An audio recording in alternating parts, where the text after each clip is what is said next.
Bonsoir à toutes, je suis très ravie de vous retrouver parce que nous allons débuter maintenant les enseignements tant attendus pour cet été. Donc je suis officiellement en vacances, j'ai terminé toute ma session d'examen. Ce fut une excellente année académique. Je vous assure, j'en ai tellement appris, je suis remplie de gratitude. Euh, à vous dire que tout a toujours été simple et facile, non. J'ai eu des nuits assez compliquées, je dirais même ardues sur le plan mental, mais je suis très fière de moi, vraiment, hein. Je parle de moi avec beaucoup de fierté, je vous ai toujours dit, hein, soyez la première personne à parler de vous positivement. Je suis fière de moi parce que j'ai relevé ce fameux défi que je m'étais mise. Ouais, je m'étais fait ce défi, hein, c'était en août dernier. Et voilà, l'année est finie. Donc en septembre, je serai en deuxième année, oui. Ah, ouais, oui, bien sûr que j'ai validé mon année, hein. Alors on n'a pas encore tous les résultats, mais ouais, j'ai validé ouais, là, presque la totalité de mes examens. Il reste 2 à 3 examens qu'on n'a pas les résultats parce qu'il faut attendre, parce que voilà, il y a la délibé, etc. Mais ouais, déjà le premier semestre, c'était validé. Donc là, certains profs nous ont envoyé un mail en disant, voilà, si vous recevez ce mail, c'est que vous avez réussi le cours, mais sans nous donner les résultats finaux. Donc au final, ouais, ayant reçu ces mails-là, donc je sais que c'est passé. Donc en septembre, je suis en deuxième année. Oui, je serai en bac 2. Donc ça, c'est vraiment bien. L'année est passée extrêmement vite. Et durant l'année, voilà, on a des étudiants qui nous ont lâchés. C'était dur. Émotionnellement, franchement, c'était dur. On a eu des cours voilà, qui étaient assez faisables. Franchement, il y a des cours qui étaient assez faciles à réussir et d'autres, franchement, je peux vous dire qu'on a morflé, hein. On a réellement morflé. Mais je voulais aussi vous parler de ça parce que j'ai eu des super professeurs cette année, vraiment. J'espère que pour ma deuxième année aussi, ils seront tout aussi pertinents et, on va dire, ouais, pertinents, éloquents, hein, bien structurés. J'ai eu de très très bons professeurs. Et voilà pourquoi vous verrez dans la suite de beaucoup de mes enseignements, je ferai des liens avec des notions. Alors évidemment, je ne peux pas maintenant vous étaler tout mon savoir, hein, tout le savoir que j'ai accumulé cette année, hein, parce que voilà.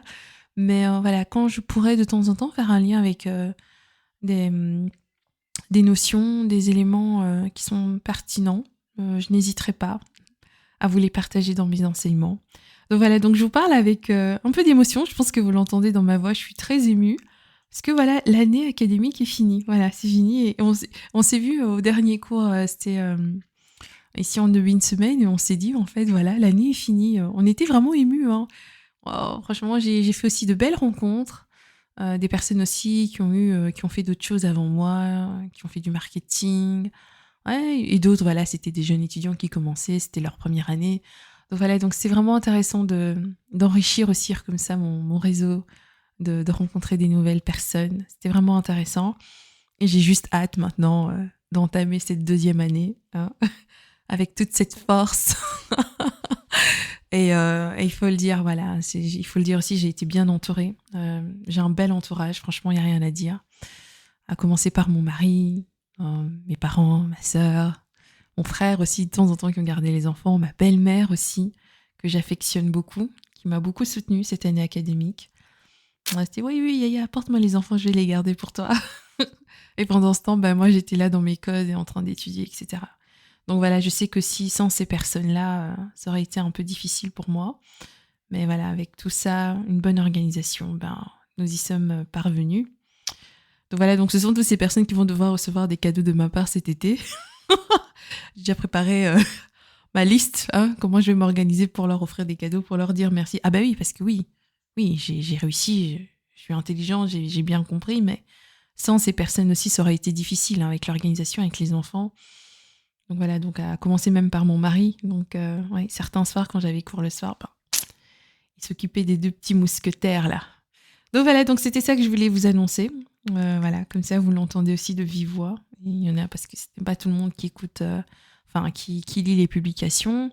Une autre annonce aussi pour cet été. Et je vous ai dit, hein, il y aura des enseignements qui vont enchaîner, que j'ai déjà commencé dans la communauté privée, pour ceux qui ont déjà pu les écouter, sur tout ce qui est enseignement avec la sociologie. Voilà, parce qu'il y a des choses un peu tabous. Je peux pas me permettre de dire ça sur la place publique. Vous connaissez les gens sur Internet, hein. la maturité d'un petit poisson rouge. Mais voilà, je sais que j'ai une belle audience, mais voilà, certaines choses, voilà, c'est assez sensible et je préfère m'exprimer librement sur mon propre territoire, de partager mes grilles de lecture, mes réflexions, mes recherches, également en faisant des liens avec les cours que j'ai eus cette année. Donc voilà, je préfère le partager à celles qui ont déjà l'habitude de m'entendre et qui ne vont pas être outrées et choquées d'entendre certains raisonnements. Voilà. Donc j'ai fait une promo pour celles qui seraient intéressées de nous rejoindre dans la communauté privée. C'est une promo pour 1 année. Donc ça veut dire que ce serait, donc si vous prenez maintenant au mois de juin, ce serait jusque juin 2026 et cela vous donnerait accès à certains podcasts qui ne sont jamais publiés publiquement. Voilà, ce sont des podcasts qui sont faits uniquement pour ma communauté privée.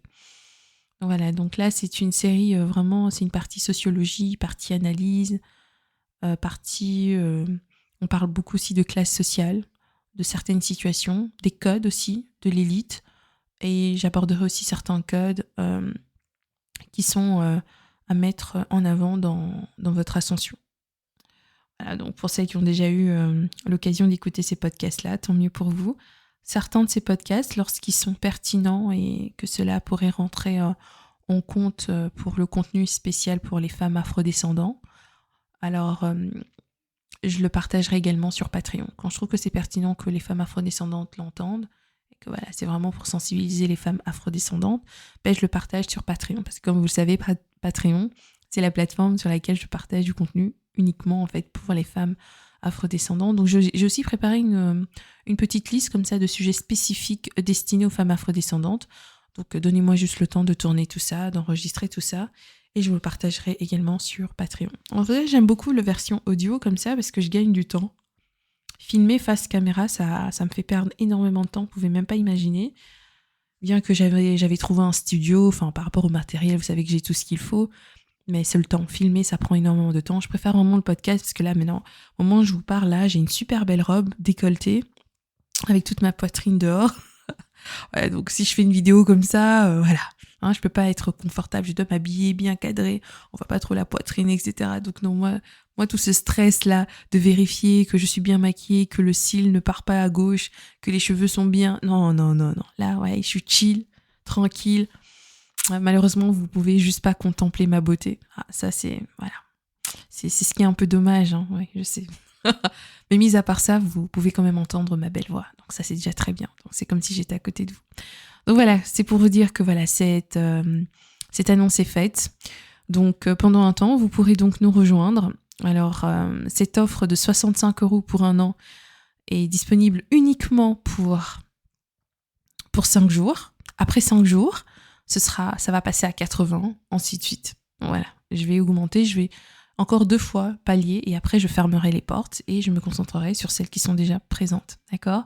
Voilà, donc je vous mets le lien en barre d'informations, également en commentaire épinglé, pour celles qui désireraient nous rejoindre et écouter certaines analyses que je ne partagerai jamais publiquement. Voilà. Alors, on va parler d'un sujet assez sensible aujourd'hui. Je voulais vous parler d'un sujet qui est à la fois dérangeant et profondément révélateur. Je pense que pour celles qui ont déjà lu les dernières publications, on va parler du facteur D. Avant même que je commence à vous parler de ça, je voulais vous poser une question. Est-ce que vous avez déjà rencontré quelqu'un qui semblait prendre un plaisir étrange à manipuler, à rabaisser, à dominer, et voire même jusqu'à blesser ? Ici, on ne parle pas de quelqu'un qui est maladroit ou de quelqu'un d'immature. Je parle de personnes qui semblent presque optimisées, je pourrais dire ça comme ça, pour la nuisance. Des personnes qui sont nuisibles. Des personnes qui seront capables de vous mentir en vous regardant droit dans les yeux. Elles seront capables de détruire votre paix intérieure, puis de dormir paisiblement. Et pendant longtemps, je sais que beaucoup de personnes, elles ont tenté d'expliquer ces comportements séparément. Et ça, vous pouvez également le retrouver sur les réseaux sociaux. On vous parlera souvent du narcissique. Les gens là sont narcissiques. Ce sont des psychopathes. Ce sont des manipulateurs, des manipulatrices. C'est une personne sadique. C'est une personne machiavélique. Voilà, il y a plein de dénominations qu'on pourrait accorder à ce type de personnes. En fait, c'est comme s'il s'agissait de catégories bien distinctes. Mais il y a quelque chose d'intéressant que j'ai appris cette année. Alors, c'était quelque chose que je savais déjà, pour celles qui me suivent depuis longtemps, j'avais déjà fait une vidéo à ce sujet en 2023. C'était juste quelques temps après que j'ai accouché ma fille. C'était une vidéo face caméra. Il me semble que dans cette vidéo, je suis habillée en blouse blanche avec des perles. Je me souviens encore très bien. Et je vous parlais justement du facteur D. Alors, c'était une vidéo quand même d'une 30aine de minutes. Et pour cette fois-ci, je voulais l'aborder dans le prisme de la sociologie, mais également des règles du pouvoir. Parce que voilà, il y a des notions que notre professeur nous a apportées cette année. J'ai trouvé ça vraiment pertinent. Et je me suis dit que ce serait vraiment bien de pouvoir vous les partager. Alors, il y a une part, cette trame en fait à retenir, qui correspond à la définition du facteur D, mais également les exemples que vous allez entendre ici sont des exemples qui viennent de ma propre réflexion, des choses que j'ai déjà vues, observées autour de moi. Donc voilà, donc j'espère que vraiment ce sujet sera bien étoffé, qu'il va vous plaire. Donc prenez bien place, soyez attentifs. Je sais que de nos jours, les gens ont du mal à rester concentrés pendant 1 heure, pendant 2 heures à écouter un enseignement. Mais vous savez que moi j'aime les choses profondes, je n'aime pas bâcler les choses, j'aime qu'on comprenne où est-ce que je veux en venir et je sais que beaucoup d'entre vous, vous avez l'esprit pour me suivre, vous avez le cerveau qui suit. Donc voilà, je voulais vraiment que vous prêtiez attention à tout ce que je vais vous dire aujourd'hui. Ça va être long, mais accrochez-vous. Vous pouvez peut-être écouter le podcast en plusieurs parties, on n'est pas obligé d'écouter en une fois, ou bien vous écoutez en accéléré aussi parce que je sais que je parle très doucement. Mais c'est pour que, celles qui ont du mal, parce que ce n'est pas toutes les femmes qui m'écoutent ici qui sont francophones, on a beaucoup d'anglophones aussi. Donc voilà, quand je parle comme ça, avec un débit, on va dire, relativement lent, ça permet à celles qui n'ont pas comme langue maternelle le français de pouvoir assimiler mes enseignements, d'accord ? Voilà, donc c'est un peu ça. Et donc en lien avec mon cours de psychologie, c'est vraiment intéressant, parce que, dans ce que j'ai appris aujourd'hui, je veux dire, au long de cette année, c'est qu'il y a des chercheurs qui ont découvert que derrière différents visages du mal, il y a une structure commune, un noyau, une racine, une matrice psychologique. Et c'est ce qu'on appelle le facteur D. Et pourquoi D ? D comme en anglais, comme dark. Dark. C'est le facteur sombre de la personnalité.